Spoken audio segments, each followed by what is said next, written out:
Because to be honest, Bud, they got him at #1 pound for pound, him and Inoue, you know what I'm saying? And the way I see it, my boxing brain is the only person I can actually see got a chance to actually beat him is you. Yeah. You know what I mean? So I think that's when we'll kind of make it more like one of those moments. That's the fight that everybody want to see. Yeah. I want to do it. Do you respect him as like when he's like, yo, I'm on my last, I got a couple fights left, I'm at the end, I'm only trying to get mega fights, so I don't know. Do you respect that, or do you be like, nah, I understand it, but don't lie or kept to the net and make it seem like I had the opportunity to fight you and I didn't. I never did. You know what I'm saying? And then that one time that I did, we said they called and we said we never heard nothing else back about it. Yeah.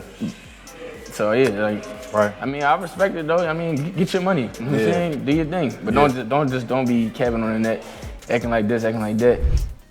Fight fans, the young star is making noise once again. Jaron Ennis is back in the headlines calling out Terence Crawford, and this time he is not holding back at all. Boots said straight up this is the fight the world wants to see and he is ready to make it happen. He made it clear that he is not here to play around, he wants the biggest challenge possible, and that challenge is Bud Crawford.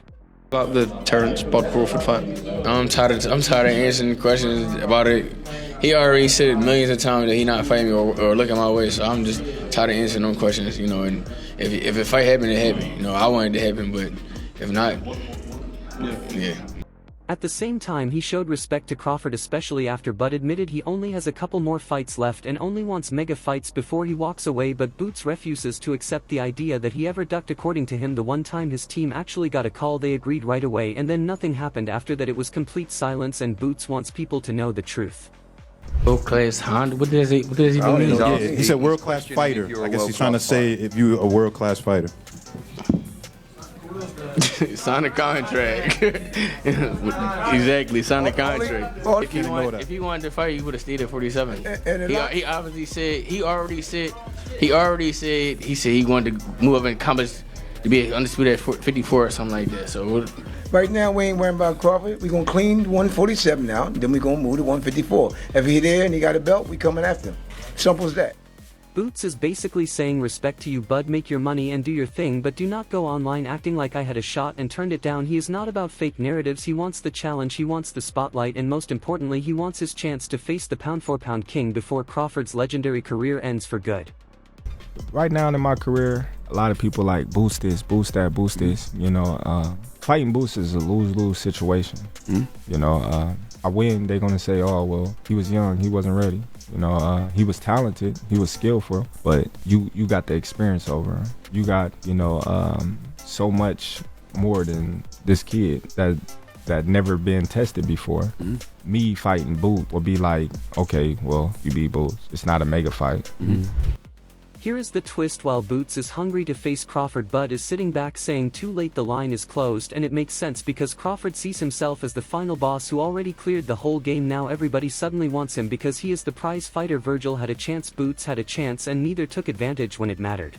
All these guys that see now, they say, oh, he's the ticket. Win, lose, or draw, he's the ticket. I'll fight Terence Crawford. Come on, man.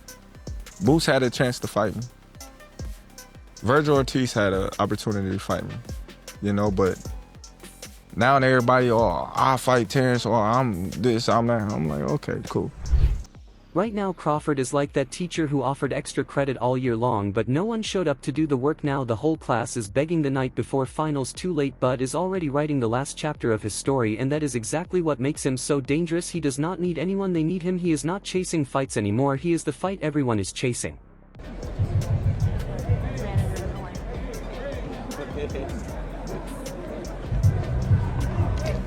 Thought you wasn't gonna watch it. But we all know boxing is business as much as it is pride. If Boots truly wants this fight, he has to stop posting on social media and start making serious offers, real dates, real networks, real guaranteed money. That is how fights get made. When y'all had y'all opportunity, y'all went elsewhere. But now that y'all see I'm the ticket, now y'all like, oh yeah, we want to fight Terence Crawford. We want Terence Crawford. That's the narrative now. We want to fight Terence Crawford. Drama and callouts are good for hype, but fights only happen when money, timing and egos come together. Boots has the hunger, the skills and the record to make his case, but he cannot complain about missed chances if he does not build the path himself. If he really wants to close Crawford's career, he needs to negotiate smart, promote harder and be ready for the moment Bud gives the green light, because when that bell rings it is not about sympathy, it is about legacy. Fight that makes a whole lot of sense, and a fight that stylistically will be, oh my goodness, is a fight between Terence Crawford and Jaron Ennis. I don't think I think that's going backwards for Terence. To that point, Jaron doesn't have the kind of accolades. He doesn't sell to the mass and all these. So this fight was perfect timing for both these guys. Just when the Crawford versus Boots talk was getting hot, Tim Bradley jumped in. Bradley did not just out Boots, he hit him with the classic "who have you beaten" line. It is like showing straight as in middle school and saying you are ready for Harvard. Bradley is not impressed. Who the hell is Spencer as Boots' fault? It's a different type. Like, you can be riding that wave. You've been getting all these knockouts of all these other different guys, but you've never been in the ring with an animal like Crawford. And when you get in there for the first time and you get hit upside your head, I would hate for him to get in this type of fight with Crawford. And to be fair, Bradley has a point. Boots looks unstoppable against the guys he has faced so far, but Crawford is a whole different level. That is like sparring your little brother and then suddenly getting punched by Mike Tyson. Bradley's message is clear: prove yourself against real veterans before you start calling out Bud. A lot of and he's a spectacular fighter. Boots is a spectacular fighter. I'm a fan. I'm a fan of Boots. I think he's next. But he needs to be tested. Boots can earn the fight, but he needs more than highlight reels. He needs real tests against seasoned fighters. If he wants Crawford, he has to first show he can handle true veterans. Stop talking bigger than your record. Until then, fans will keep debating and enjoying the show, because boxing has not been this entertaining in years. Makes a lot of mistakes. Shows a lot of inexperience, rushing in there, trying to go for the kill, leaving himself wide open, leaving himself exposed. There's a lot of things that come along with that. And guess what? When you get in the ring with a Crawford that knows how to use his feet, that knows how to move and let you come to him, and so on and so forth, guess what? He gonna set you up, he gonna lay a trap, and he gonna catch you, and he gonna knock you out. While Bradley was shutting the door on Boots, Eddie Hearn jumped in and said, "Let's make Ennis versus Crawford happen." And honestly, this is the kind of chaos fans love, because Boots just gave a performance so sharp Eddie could not ignore it. He is already thinking about how big this fight could be. Two of the slickest fighters with mean streaks, both trying not just to win but to erase the other from highlight reels. This is the type of fight where one mistake changes everything. Lure Crawford back after Canelo, do you think? Boots against Crawford is the best fight in boxing. Unbelievable fight. But look, he's got Canelo and, but I just, as a fan, for me, you got two of the best technicians in the sport. And let's be honest, people would pay crazy money to see if the young star can actually take out the king before he retires. If Crawford really is on his way out, he should not waste time on Tunyups. Boots is the perfect storm, young, hungry and bold enough to think he can solve the puzzle nobody has cracked. This would not just be another fight, it would be a generational event. If it gets signed, the entire boxing world would stop spinning until the final bell. The thing is about Ennis, right, is he's got incredible skills. He's got tremendous IQ, he's got great footwork, but he's also spiteful.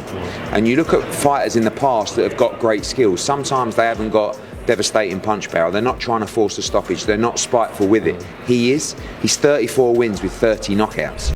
Just when Eddie was hyping the fight, Blue Blood stepped in with receipts claiming Crawford already wanted Boots. The call was made. Crawford said yes, but Showtime's schedule got packed. No date, no progress, only excuses. Boots was not ducking Crawford, he was blocked by boxing politics. Imagine training for your dream fight only to be told Tank has this Saturday, Canelo has next month, and you will just have to wait. That is not ducking, that is the ugly side of business.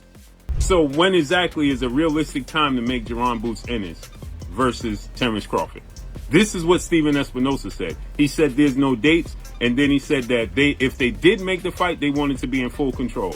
And then you saw the interview he did where Steven Espinosa said the reality is he did not want to step on the toes of Errol Spence and Al Heyman and make a fight with Jaron Ennis and Terence Crawford. Here is the crazy part: Crawford is proving he is not running from fights, he asked for them while others stalled. That flips the whole story. You cannot say Bud avoided Boots when Bud himself said line them up and the network said sorry champ, the calendar is full. That makes you wonder if this fight slipped away because of politics instead of punches. If it had happened on time, we would already be talking about who won, who got dropped and when the rematch was happening. Instead we are stuck arguing About schedules, paperwork, and excuses. The reality is, Jaron Ennis didn't force his team to make this fight and say, listen, Steven, I'm signed to you and Showtime. I'm not signed to the PBC and Al Heyman. You need to do what's best for my career and make this fight happen. And he didn't do that. And the rest is history. Terence Crawford moved on. So the real question now is this fight about skill or just about timing and politics? Boots wants Crawford. Crawford agreed, and then the networks messed it up. Meanwhile, Bradley is calling him out. Eddie is pushing to make it happen, and the fans are left hanging. So is Boots really ready to dethrone Bud, or will this become another what if story in boxing history? Drop your thoughts below, share your predictions, and let us know your wild takes in the comments. And do not forget to like, share, and subscribe to Boxing Headquarters. We keep it raw, we keep it real, and we will be back with the next big story in this crazy sport. See you soon, fight fans.